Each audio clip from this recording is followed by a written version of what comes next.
심플심리. 안녕하세요. 심플심리입니다. 만나서 반갑습니다.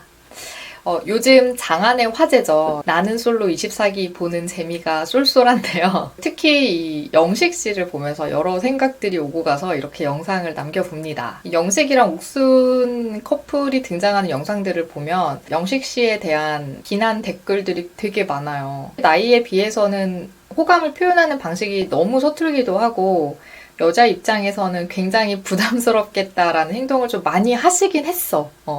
그래서 시청자들이 범죄자 같다, 스토커 같다 이런 표현들을 하시는 것 같은데 실제로 본인도 그런 얘기를 듣고 마음이 힘들다라고 SNS에 올리셨다고 하더라고요. 우선 그분의 어떤 사람됨을 떠나서 우리가 사랑에 빠졌을 때, 특히 짝사랑에 빠졌을 때 절대 하면 안 되는 행동들을 영식님이 정말 집약적으로 잘 보여주셨던 것 같아요. 짝사랑도 잘하면 둘이 할 수 있는 사랑이 되는 건데 연애 경험이 없거나 좀 적은 분들은 꼭 같은 실수를 반복하더라고요. 심플심리. 짝사랑하는 분들의 주요 실패 요인들에 대한 얘기를 좀 해보려고 하는데 우선 첫 번째는 너무 급해요. 연애 경험이 없는 분들이나 서툰 분들은 금사빠가 되게 많아요. 상대한테 꽂히면 감정이 막 급속도로 커지면서 혼자 머릿속에서 연애를 시작하는 거예요. 결혼도 하고 여행도 가고 애도 낳고 머릿속 안에 드라마들을 막 쓰기 시작하죠. 마음으로는 이미 연애를 시작했기 때문에 상대가 조금만 친절해도 다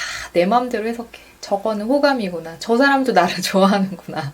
그러면서 자기 방식대로 사랑을 키워나갑니다. 그러다 이제 마음이 급해지니까 관계를 빨리 결정지어야 되잖아요. 그냥 애매모호한 상태에서 좀 이렇게 두고 지켜보는 게 안 돼요. 그래서 상대가 어느 정도의 속도로 마음이 나한테 따라오고 있는지 이런 거 생각하지 않고 내 마음의 크기가 큰 것만 생각하고 너무 진지해지거나 고백을 해버려요. 근데 상대는 이제 2번 밥 먹었는데 갑자기 사귀자 그러면 사귀겠어요? 그냥 거기서 끝나는 거지. 사실 우리가 친구를 사귈 때도 알고 지낸 지 한 달 정도 된 사람한테 우리 베프할래요? 우리 소울메이트 할래요? 이런 얘기 안 하잖아요. 그렇게 얘기하면 너무 부담스러울 것 같지 않아요? 근데 사실 연애도 마찬가지거든요. 너무 한쪽에 속도를 내면 멈칫한단 말이에요. 상대방은. 그 정도로 감정이 크지 않으면. 이성관계도 기본적으로 대인관계예요. 그래서 혼자 진도 빼는 거 하시면 안 돼요. 심플심리. 짝사랑이 실패로 가는 두 번째 요인, 감정적이다. 감정에 솔직한 건 되게 매력적인 행동이에요. 나 너한테 호감 있어. 나 너한테 관심 있어. 요즘에 뭐 네 생각이 난다. 너랑 있으면 즐겁다. 얘기할 수 있어요. 담백하게 솔직한 감정을 표현하는 거는 멋있는 행동이라고 저는 생각을 하거든요. 근데 감정적인 건 좀 얘기가 달라지죠. 기본적으로 연애 서툰 분들은 좋아하는 사람이 생기면 막 안달복달해요. 짝사랑이라는 것 자체가 기본적으로 되게 좀 간절하고 애달프거든요. 거기다가 그런 감정들을 능숙하게 조절해 본 경험이 없기 때문에 안에서 막 들끓기 시작하면 어찌할 줄을 모르시는 거예요. 근데 이거를 드러내면 관계가 틀어질지 몰라? 그냥 여기서 끝날지 몰라? 이 걱정 때문에 그냥 참는 분들도 있어요. 하나도 티를 안 내고 드러내지 않으려고 꾹 참고 숨기다가 안에선 점점 이게 커지니까 어느 날 갑자기 참는 게 안 되는 거죠. 쏟아져 나오는 거예요, 그 감정이. 그래서 영식님처럼 막 울먹이거나 울거나 아니면 막 말이 격해지거나 흥분하거나 이제 이런 형태로 자기가 좋아하는 마음들을 막 얘기하게 되죠. 그리고 그런 것도 있어요. 혼자 좋아하니까 서운한 게 많아지잖아요. 상대는 내가 하자는 대로 해주지 않기 때문에 내 뜻대로 따라오지 않으니까 혼자 서운하고 그러면 또 혼자 삐져. 사귀는 사이도 아닌데 그리고 본인 혼자 또 화해를 해. 그리고 다시 잘해줬다가 이렇게 변덕스러운 행동을 보이시는 분들도 있거든요. 오락가락 하는 거죠. 이것도 상당히 상대방한테는 매력을 떨어뜨리는 행동이에요. 아까 얘기했었던 울고불고 하는 행동 같은 경우에는 상대도 나한테 마음이 있었다 그러면 괜찮을 수 있어요.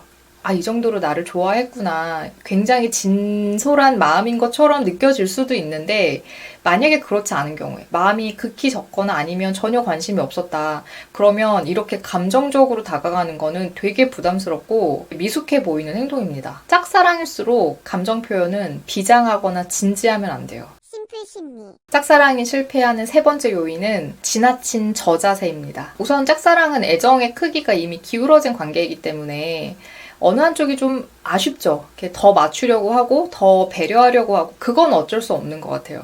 그런데 어떤 사람을 짝사랑한다는 거는 그 사람을 이상화하는 것이기도 하거든요. 실제로 가진 것에 비해서 더 매력적이거나 더 많은 것을 가진 사람인 것 같이 느껴진다든지 뭔가 이렇게 놓치면 큰일 날 것 같은 그런 마음이 든단 말이에요. 그렇다 보니까 상대적으로 나는 좀 못난 사람처럼 느껴지는 거죠. 특히 연애 경험이 많지 않으신 분들은 본인이 어떤 걸로 이성한테 어필을 해야 될지 잘 모르시고 어필할 게 없다고 착각하시는 분들도 되게 많아요. 매력이 충분히 있는데도. 그리고 그게 불안해. 내가 뭔가 자랑할 것이 없고 보여줄 게 없다라는 생각, 혹은 뭐 약점이 있다라고 생각을 하시면 그게 신경이 쓰이니까 위축돼 있거나 아니면 그걸 자기도 모르게 말해요. 그 불안감을 견디지 못하고.